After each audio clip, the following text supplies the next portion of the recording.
Hola, mi nombre es Gloria Maita y junto con Marta Brusual, Rosily Granadino, Floriana Mataroso y Mindeli Tobar hablaremos de la historia y principios fundamentales de la psicología positiva.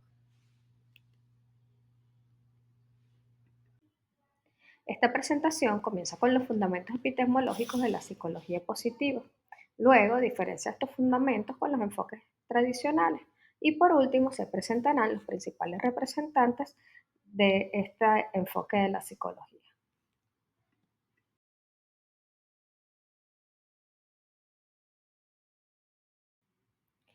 La psicología positiva se fundamenta en la noción humanista de que nuestro verdadero ser tiende de manera natural hacia el desarrollo positivo. El término psicología positiva fue acuñado por primera vez por Abraham Maslow en el año 1968, pero no fue hasta el año 2000 que Martin Seligman, en un artículo publicado en la revista American Psychology, formalizó esta rama de la psicología. Epistemológicamente, la psicología positiva se fundamenta en énfasis en lo positivo y el bienestar. No se centra en enfermedades mentales, sino en estudiar fortalezas, virtudes, emociones positivas y bienestar. Busca entender qué hace que la vida valga la pena y cómo las personas pueden prosperar. Desarrollo de fortalezas hace alusión a que si las personas logran identificar y desarrollar sus fortalezas, experiencias, rasgos personales y emociones, puede mejorar su bienestar de manera natural. Metodología científica. Aunque aborda aspectos subjetivos como la felicidad, sigue el método científico con investigación empírica, estudios longitudinales, experimentos controlados y análisis estadísticos. Tiene una visión holística del ser humano. Ve al individuo como un ser complejo con potencial para crecer, ser resiliente y desarrollarse positivamente, potenciando sus capacidades innatas. Tiene orientación hacia la prevención y a la promoción. Es decir, que identifica factores que contribuyen al bienestar para desarrollar intervenciones que promuevan la salud mental positiva y prevengan algunos problemas. Construcción sobre la psicología humanista. Aunque enfatiza la metodología científica, retoma ideales humanistas como el crecimiento personal, el potencial humano y la búsqueda del significado. Y es un modelo salutogénico. Se inspira en la salutogénesis, centrada en los orígenes de la salud y el bienestar, en lugar de enfocarse en los orígenes de la enfermedad. La psicología positiva se basa en la idea de que en lugar de enfocarse en diagnósticos patológicos de la humanidad, se deben enumerar todas las fortalezas y virtudes que es necesario fomentar. En el Character, Strength and Virtues and Handbook and Classification (CBS) se clasifican las fortalezas de carácter de la siguiente manera. Fortaleza de valor, valentía, persistencia e integridad. Fortaleza de humanidad, amor, bondad e inteligencia emocional. Fortaleza de justicia, ciudadanía, ecuanimidad y liderazgo. Fortaleza de moderación, perdón y misericordia, humildad y modestia, prudencia y autocontrol. Fortaleza de trascendencia, apreciación de la belleza y excelencia, gratitud, esperanza, humor y espiritualidad. Fortalezas de sabiduría, creatividad, curiosidad, tolerancia, ganas de aprender y perspectivas. Estas fortalezas no solo son conceptos abstractos, sino que se pueden cultivar y desarrollar a través de prácticas diarias y experiencias de vida.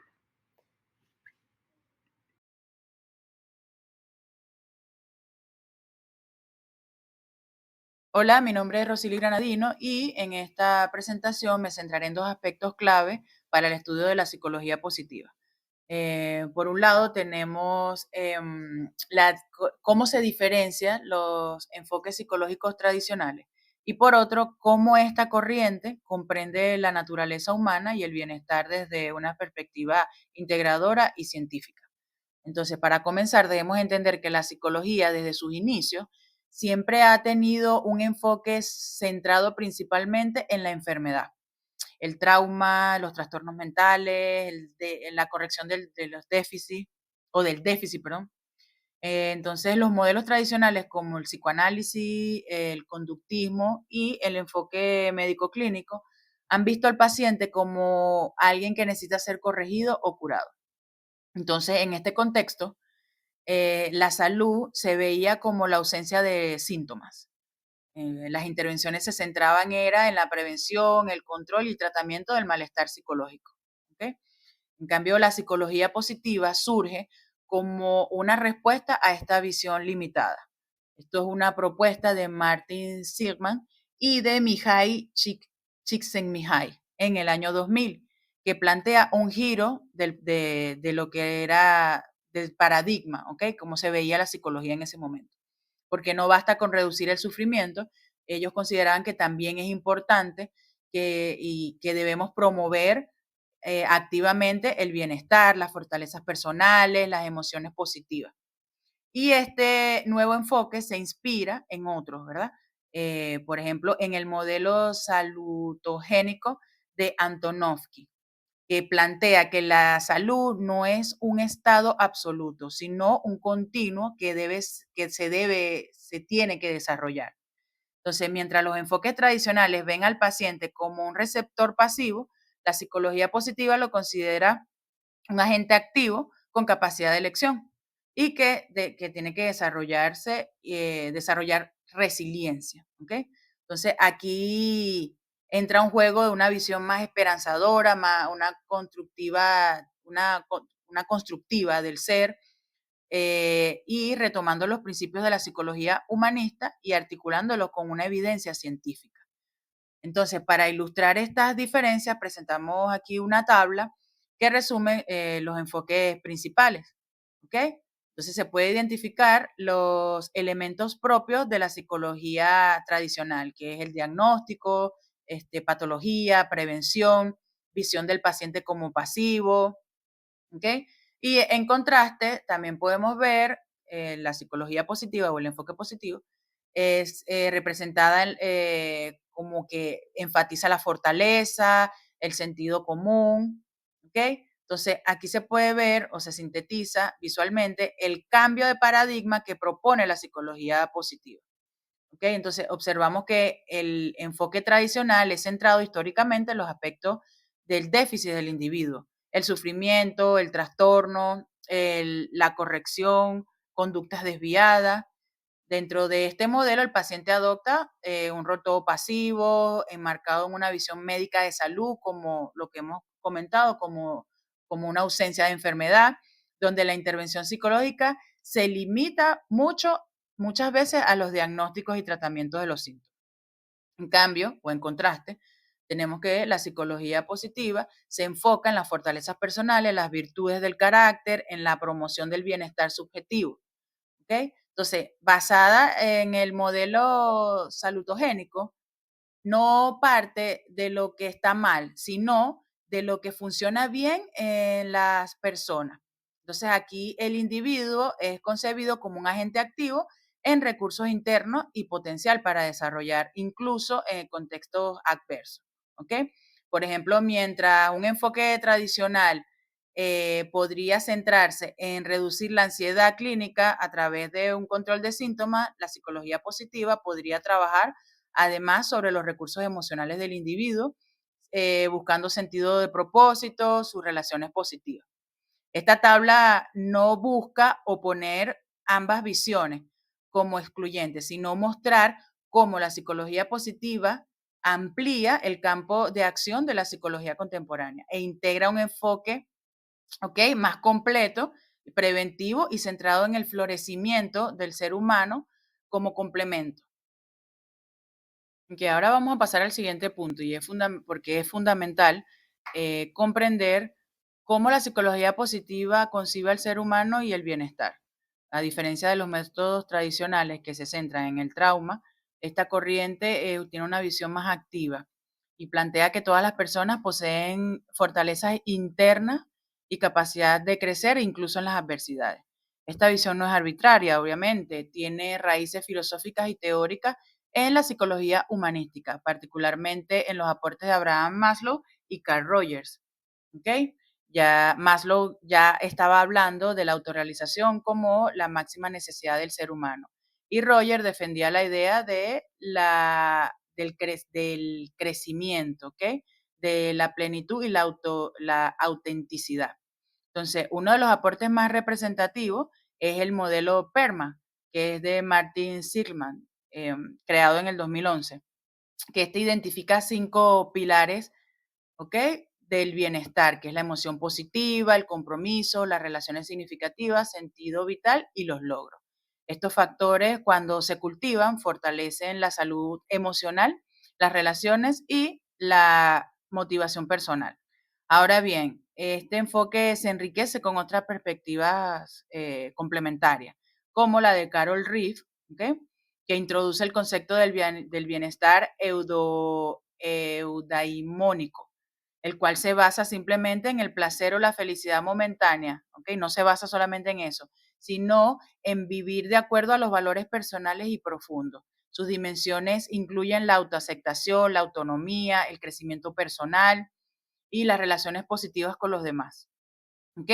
Este modelo siempre nos invita a mirar un poco más allá de lo que es el bienestar como una construcción compleja, coherente y que sea auténtica. Asimismo, Deci y Ryan, con su teoría de la autodeterminación, aportan una mirada motivacional del bienestar, sosteniendo que si se incrementa 3 necesidades psicológicas básicas, que es la autonomía, ¿ok? Que es sentirse libre para tomar decisiones, la competencia, ¿ok? Que es sentirse eficaz en lo que hace, y la vinculación social o relacionarse, sentirse conectado con otros de forma definitiva. Desde estas perspectivas, el bienestar no se va a poner desde afuera, ¿ok? Sino que florece desde adentro, cuando el entorno facilita estas 3 condiciones esenciales. En conjunto, estas tres teorías, PERMA, la eudomanía o la autodeterminación, que aparecen representadas visualmente en esta diapositiva, nos ofrece una visión amplia y empírica y más profunda de lo que es el bienestar humano.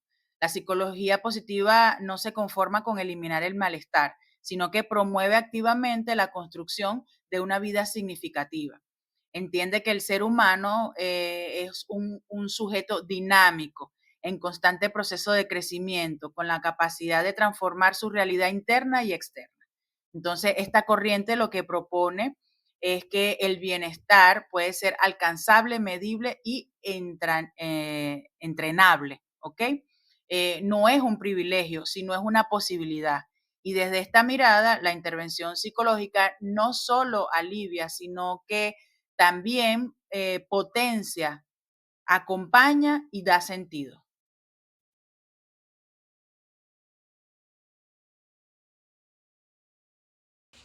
Hola, yo soy Fiorina Mataroso. Bueno, en esta diapositiva quiero presentarles a uno de los autores más influyentes de la psicología positiva, Mihaly Csikszentmihalyi, reconocido mundialmente por haber desarrollado el concepto del flujo, también conocido como flow. Empezando por la primera columna, les hablo un poco de su biografía. Él nació en 1934 en lo que hoy conocemos como Croacia. En aquel momento era una región afectada por la guerra. En su infancia vivió los estragos de la Segunda Guerra Mundial, lo que despertó en él una pregunta clave de cómo es posible que algunas personas, incluso en medio del sufrimiento, lograran mantener la esperanza, la alegría o el sentido de la vida. Esta inquietud fue lo que lo llevó a él, años más tarde, a estudiar psicología.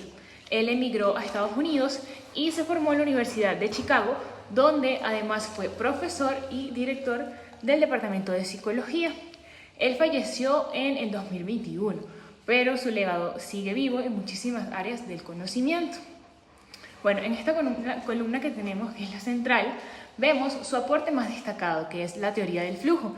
Él descubrió que las personas reportaban sentirse más felices, motivadas y realizadas cuando estaban completamente inmersas en una actividad desafiante, pero que al mismo tiempo estaba acorde con sus habilidades. Ese estado se caracteriza por una concentración total, por perder la noción del tiempo y por experimentar una sensación de control y satisfacción personal. Es lo que podríamos sentir cuando estamos tan involucrados en algo que nos olvidamos del mundo. Puede ser escribiendo, tocando música, jugando algún deporte, pintando o incluso trabajando en un proyecto que nos apasiona.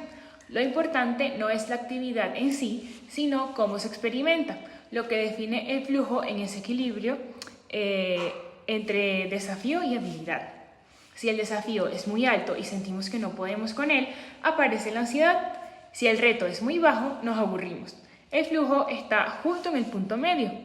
Y según Milhaj, vivir más momentos de flujo contribuye significativamente al bienestar general. Además, para estudiar este fenómeno, él también creó un método llamado muestreo de experiencias, donde las personas reportaban varias veces al día lo que estaban haciendo y cómo se sentían.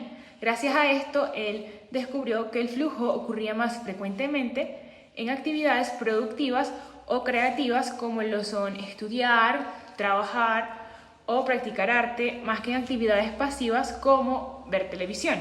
Esto fue muy revelador porque nos hace reflexionar sobre qué tipo de cosas realmente nos hacen sentir bien.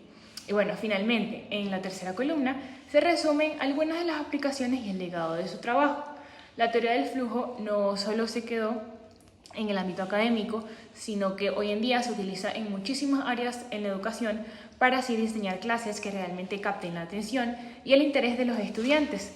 En la psicoterapia, para ayudar a las personas a reconectarse con aquello que les genera motivación y sentido. En el ámbito empresarial, para así mejorar el rendimiento de los equipos y hacer que el trabajo diario sea muchísimo más satisfactorio. Y también en las artes, el deporte y la creatividad. Muchos entrenadores, docentes, psicólogos y artistas han aplicado sus ideas para lograr estados de alto rendimiento y bienestar.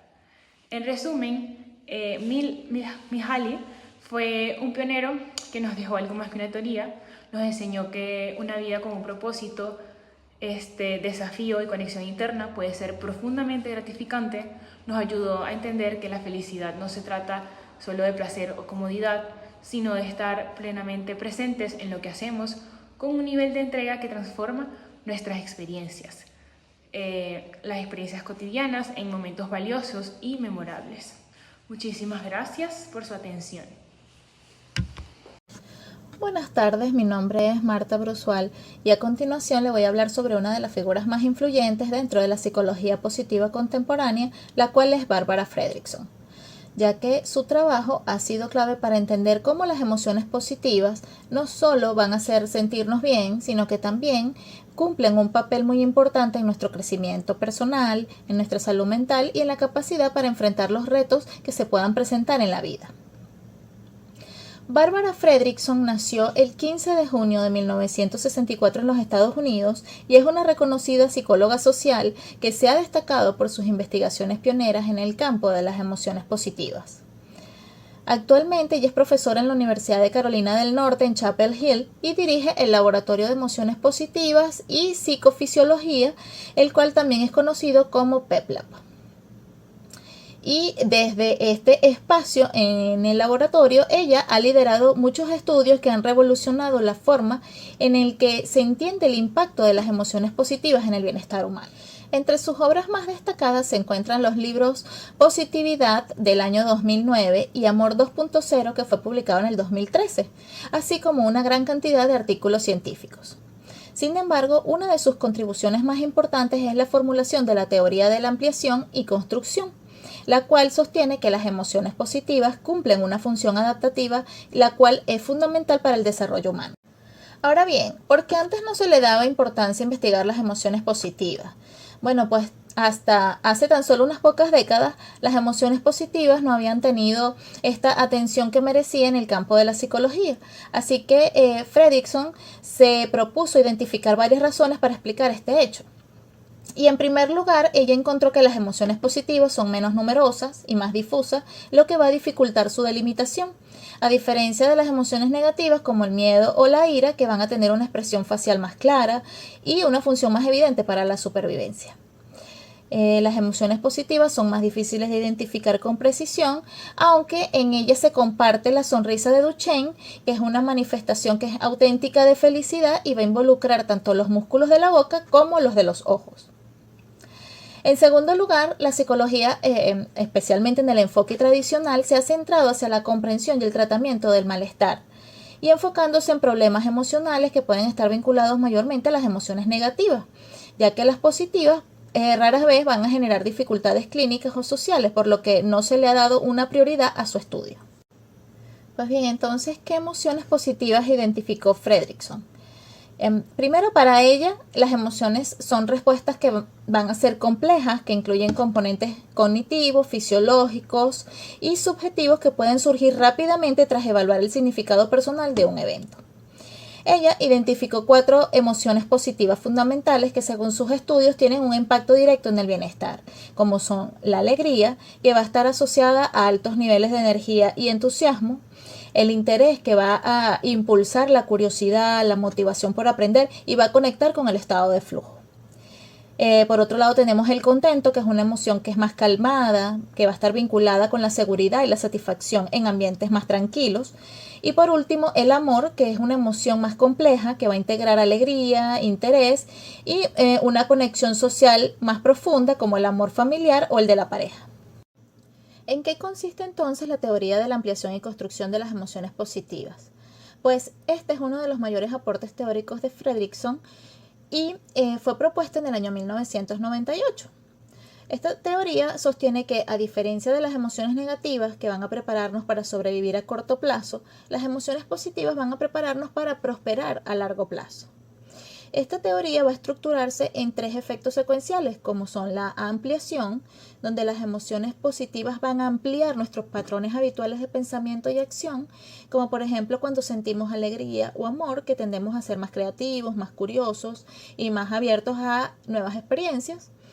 Por otro lado, tenemos la construcción. Como resultado de esa ampliación, vamos a ir construyendo recursos personales que van a ser más duraderos, ya sean emocionales como la resiliencia, cognitivos como el pensamiento flexible, físicos mejorando nuestra salud y sociales creando vínculos más fuertes. Y por último tenemos la transformación, donde a lo largo del tiempo estos recursos van a generar una transformación más profunda en la persona y se va a fortalecer el carácter, se adquiere mayor comprensión de uno mismo y del entorno donde se encuentra y se entra en una espiral ascendente que va a promover nuevas emociones positivas, y esto va a facilitar un crecimiento continuo. Ahora bien, con respecto a la evidencia empírica y su aplicación, podemos decir que esta teoría no solo va a ser coherente desde lo conceptual, sino que ha sido confirmada por múltiples estudios, como por ejemplo investigaciones longitudinales que demostraron que las personas que experimentaban emociones positivas con frecuencia tendían a desarrollar estrategias de afrontamiento más eficaces y a ser más resilientes ante situaciones difíciles. Un estudio particularmente importante se realizó luego del atentado del 11 de septiembre del 2001, donde se encontró que quienes mantenían emociones positivas durante el duelo presentaban menor riesgo de depresión y mejor adaptación. También es destacable su trabajo con la meditación de la bondad amorosa, donde a través de esta práctica los participantes reportaron mejoras en su salud mental, a nivel físico también con la reducción de problemas cardiovasculares, y a nivel emocional disminuyendo los síntomas depresivos, así como mejorando su nivel de resiliencia. Esto, por supuesto, va a reforzar esa idea de que las emociones positivas no son solo una consecuencia del bienestar, sino también una causa poderosa para que este suceda. Y por último vamos a hablar sobre el impacto de su trabajo, en donde podemos señalar que ha sido notable en múltiples áreas, ya sea a nivel clínico, en la educación, en las organizaciones y en el ámbito social, ya que sus investigaciones han contribuido al desarrollo de intervenciones que estén centradas en el cultivo de emociones positivas para mejorar la calidad de vida de las personas. Además, su teoría ha ayudado a equilibrar la visión tradicional de la psicología, que ha estado centrada en el sufrimiento, incluyendo ahora también fortalezas, el crecimiento y el bienestar como elementos centrales del funcionamiento del ser humano. Mi nombre es Migdelis Tobar y les voy a comentar sobre la vida de Martin Seligman y el impacto de su trabajo en la psicología. Martin Seligman, reconocido como el padre de la psicología positiva, nace en Albany, Nueva York, en 1942. Se graduó en filosofía en Princeton y más tarde obtuvo el doctorado de psicología en la Universidad de Pensilvania, donde aún trabaja como investigador y dirige el Centro de Psicología Positiva. Al inicio de su carrera se dedicó al estudio del comportamiento animal y a la psicopatología, Uno de sus aportes más importantes fue la teoría de la indefensión aprendida, que explica cómo las personas pueden desarrollar pasividad ante las situaciones adversas que sienten fuera de su control. Esta teoría facilitó la comprensión de trastornos como la depresión y llevó a Seligman a cuestionar los enfoques clínicos centrados únicamente en la enfermedad, lo que hizo notable su trabajo. En 1998, como presidente de la APA, propuso oficialmente una nueva rama de la psicología positiva. Esta corriente busca no solo tratar el malestar, sino también potenciar el bienestar, las fortalezas y el desarrollo del ser humano. Su pensamiento se ve influido con autores humanistas como Carl Rogers, Maslow y adicionalmente de Aaron Beck. Tomó la influencia de los estilos de pensamiento en los mecanismos de afrontamiento ante el estrés y la adversidad. Desde entonces, Seligman ha enfocado su trabajo en promover el florecimiento humano, por decirlo de esta manera. En otras palabras, el cómo vivir con sentido, propósito y satisfacción. Ha escrito libros influyentes como La auténtica felicidad y Florecer, además de Fortalezas y virtudes de carácter, un manual que representa la antítesis del manual de trastornos psiquiátricos. Su obra ha sido traducida a infinidades de idiomas y ha recibido múltiples reconocimientos como el psicólogo número 31 más destacado y el número 13 más citado en los textos de introducción a la psicología. Hoy sigue activo, desarrollando programas en educación, organizaciones, y su influencia ha puesto a la psicología positiva como una de las corrientes contemporáneas más importantes dentro de la psicología actual. Contribuciones de Seligman, una de las teorías más influyentes, como dijimos antes, es la indefensión aprendida, basada en experimentos con animales que, tras ser expuestos a estímulos incontrolables, dejaban de intentar evitar el daño. Seligman trasladó esta idea al estado de comportamiento humano, mostrando cómo algunas personas, frente a situaciones negativas repetidas, pueden desarrollar una actitud pasiva creyendo que no tienen control. Este planteamiento ayudó a entender la depresión, ya que demostró que no es el evento negativo lo que genera la desesperanza, sino la forma en que se interpreta. A partir de allí, Seligman propuso el concepto de optimismo aprendido, que plantea, en cambio, que las personas pueden modificar sus pensamientos negativos por medio de entrenamiento y práctica. En un ejemplo personal, cuenta cómo su hija le enseñó a dejar de quejarse, mostrando que el cambio de actitud es posible con esfuerzo consciente. El optimismo, según Seligman, no es negar la realidad, sino mantener una actitud esperanzada ante los retos, lo que ha demostrado eficacia en la prevención de decaídas represivas. Otra de sus grandes contribuciones es el modelo PERMA, que define 5 pilares del bienestar: emociones positivas, compromiso, relaciones, sentidos y logros. A diferencia de enfoque centrado solo en la felicidad, PERMA ofrece una visión científica del bienestar humano. Este modelo ha sido usado en programas educativos, estrategias de salud mental y liderazgo organizacional. Por ejemplo, en Australia se ha implementado para fortalecer la resiliencia escolar y también se aplica en formación de líderes y comunidades. Su impacto ha sido validado por numerosos estudios científicos, lo que ha consolidado su uso a nivel internacional. El trabajo de Seligman ha tenido un impacto relevante en el terreno de la psicología contemporánea, al proponer un paradigma más equilibrado que no solo atiende los problemas mentales, sino también promueve el bienestar. Gracias a conceptos como la gratitud, la resiliencia, el propósito de vida, las fortalezas personales han pasado de ser considerados temas subjetivos a convertirse en áreas de estudio científico. En intervenciones clínicas se ha demostrado que este enfoque mejora la calidad de vida de personas con enfermedades crónicas, al concentrarse nuevamente en el bienestar emocional. Hoy en día, sus ideas han influido en el desarrollo de programas que promueven en entornos educativos el aprendizaje socioemocional y la formación del carácter. Estos enseñan habilidades como el autocontrol, la empatía y el optimismo, lo que ha ayudado a reducir la violencia escolar y a fortalecer la motivación académica.